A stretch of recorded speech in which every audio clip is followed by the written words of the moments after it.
अभी मैं टाटा के साथ मिलकर एक नई सिस्टम को हम लॉन्च कर रहे हैं। नागपुर में 135 सीटर बस है।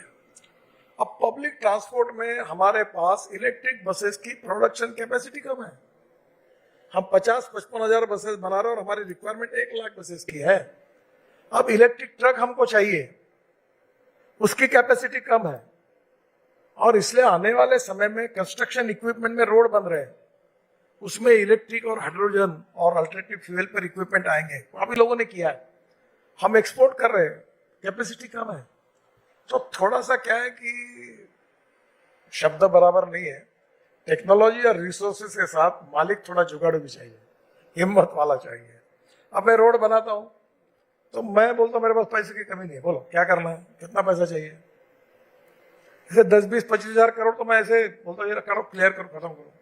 अब प्रॉब्लम पैसा खर्चा करने का है जी। I am facing this problem कि फटाफट प्रोजेक्ट बने, मैं 2 to 4 लेन कन्वर्ट करूं, ग्रीन हाईवे बनाऊं, तो खर्चा करने वालों की कमी है। रोड अच्छे क्वालिटी के बने, उसमें ज्यादा ध्यान देना पड़ेगा कि क्वालिटी में कहीं कॉम्प्रोमाइज ना करें, और जितने अच्छे रोड बनेंगे उतनी गाड़ी आएगी। मैं आपको बताता हूँ, इस साल में मैं कम से कम 6 जगह की हवाई यात्रा सर्विस दिल्ली से बंद कर दूंगा। आप लिख लो मेरे से। दिल्ली से देहरादून कोई हवाई जहाज में नहीं जाएगा, दिल्ली से जयपुर नहीं जाएगा, दिल्ली से अमृतसर नहीं जाएगा, दिल्ली से चंडीगढ़ नहीं जाएगा, और से मद्रास से बेंगलोर नहीं जाएगा, मैसूर से बेंगलोर अब जा ही नहीं रहा, मुंबई से पुणे जेट एयरवेज की 8 फ्लाइट थी, मैंने जब हाईवे बनाया 8 बंद हो गई। तो मैं आपको बता रहा हूँ कि ये सब ट्रैफिक जो है, तो इसका फायदा तो इंडस्ट्री को मिलने वाला है, और नहीं है ये बस है वो। तो पब्लिक ट्रांसपोर्ट को प्रायोरिटी दो, और अब आने वाला समय पब्लिक ट्रांसपोर्ट में काफी राइज होने वाला है, क्योंकि स्टेट गवर्नमेंट के जो पब्लिक ट्रांसपोर्ट कारपोरेशन थे वो बहुत से ऐसे हो गए कि उनकी बसेस में हॉर्न छोड़ के सब बचते और क्वालिटी खराब है। अब वो अच्छी बसेस जब आएगी और टिकट रेट इसका 30% कम किया हमने, अरे डीजल बस की तुलना में। एयर कंडीशन है, बस होस्टेस है, और खाना पीना मिलेगा, सामने टीवी है, एग्जीक्यूटिव चेयर है। तो मुझे लगता है कि नेचुरली अब पब्लिक ट्रांसपोर्ट में इतना टूरिज्म में राइज है कि अब लग्जरी बसेस लगेगी, स्लीपर कोच बने। मुझे याद है मैंने मुंबई पुणे हाईवे बनाया तो एसटी वालों ने कहा कि हमें फूकट दो स्टेट ट्रांसपोर्ट में। मैंने कहा नहीं मिलेगा, तो उनको उन्होंने बोला हम नहीं जाएंगे आपके रोड से, हम पुराने रोड से जाएंगे। क्या हुआ पता है आपको? लोनावाड़ा खंडाला वो बस रुकती थी और पैसेंजर पैसा इकट्ठा करके टोल का पैसा इकट्ठा करते थे और पैसेंजर टोल देते थे और बोलते चल इधर से। अब स्थिति ये हो गई है कि अब कोई, मुझे लगता है कि स्काई इज द लिमिट, और पब्लिक ट्रांसपोर्ट में अभी इस समय काफी बड़ा बूम आएगा। थोड़ा ऑटोमोबाइल इंडस्ट्री उसके तरफ देखेगी तो फायदा होगा। अभी ड्रोन टैक्सी की बात हो रही, भविष्य में डबल डेकर अच्छी बसें से वो आ रही है। तो मुझे लगता है कि आने वाले समय में ट्रांसपोर्ट सेक्टर में, मेरे हाईवे है, अगर ये 40 किलोमीटर चार्ज होती है और जाती है, अब मेरे हाईवे पर मैं पब्लिक ट्रांसपोर्ट शुरू करने वाला हूं, तो 40 किलोमीटर में बस रुकेगी, 20 सेकंड में चार्ज हो गई, फिर चली जाएगी।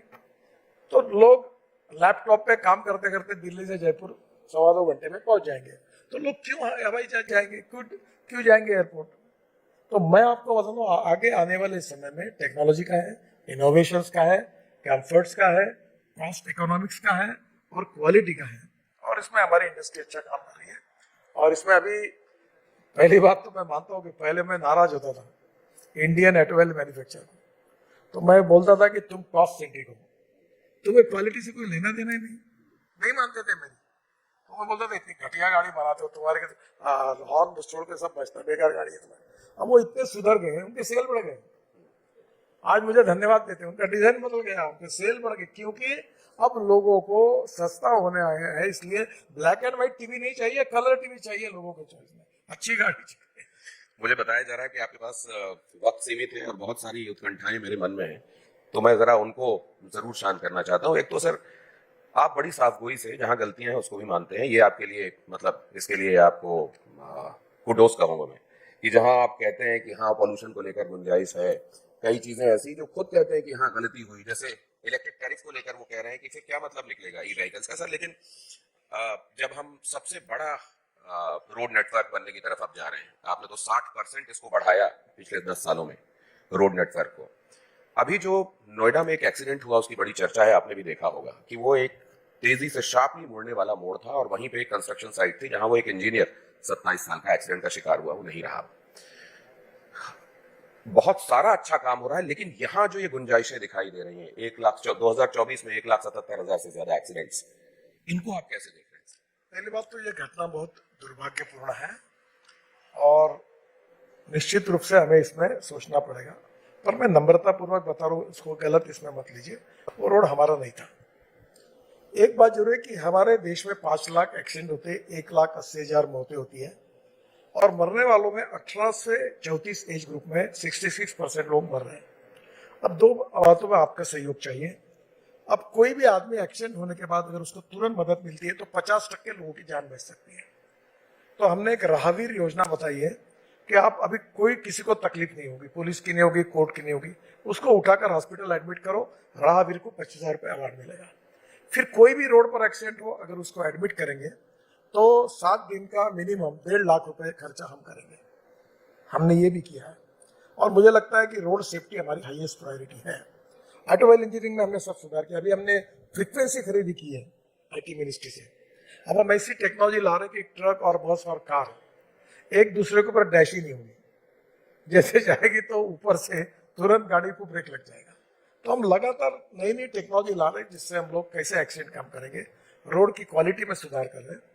पर इसमें इन्फोर्समेंट करने के लिए कानून में भी सुधार किया। पर ह्यूमन बिहेवियर ये बहुत बड़ी समस्या है और ये जो रोड मेंटेनेंस के लिए जो प्रॉब्लम आ रहे हैं, मैं पिछले 2 साल से अब सोशल मीडिया में सब लाता हूँ, मैं उसके चार्ट बनाता हूँ और फिर मैंने अभी कॉन्ट्रैक्टर को और ऑफिसर को बोला कि कोई मरा तो तुम्हारे ऊपर, यहाँ तक बोल दिया FIR डाल दूंगा और मर गया तो 300 तो लगाऊंगा तुम्हारी गलती होगी तो तुम कॉशियस बनो।